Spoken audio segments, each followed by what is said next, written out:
Interestingly, Kevin has been persistent in seeking proof of Wendy's financial status. Close sources to the talks have shared that during a rendezvous in December 2022, a facilitator, who happened to be a former judge from New Jersey, informed Kevin and his entourage, "Wendy's funds have dried up."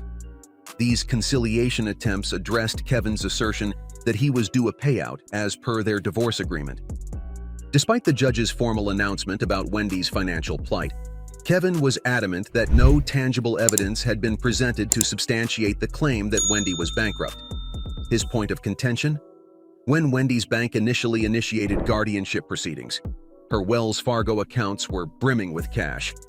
As some of you might recall, Wendy's Wells Fargo accounts were put on lockdown in the early January 2022, following the bank's insinuations that she could be a target of financial malpractice.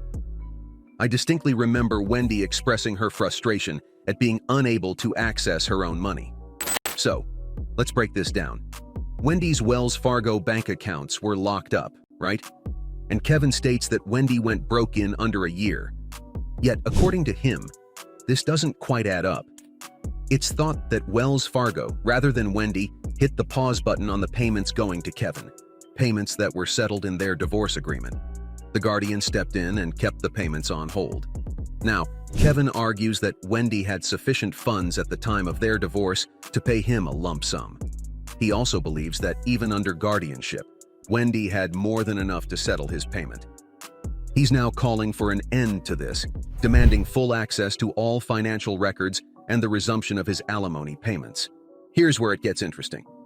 Many folks are saying Kevin's timing isn't a coincidence. They believe he's seizing the chance, whilst Wendy's family has aired grievances about the guardianship. He's using their doubts to press his demand for those financial records. Some people are even saying that Kevin's being opportunistic by bringing this issue up now, after all these years.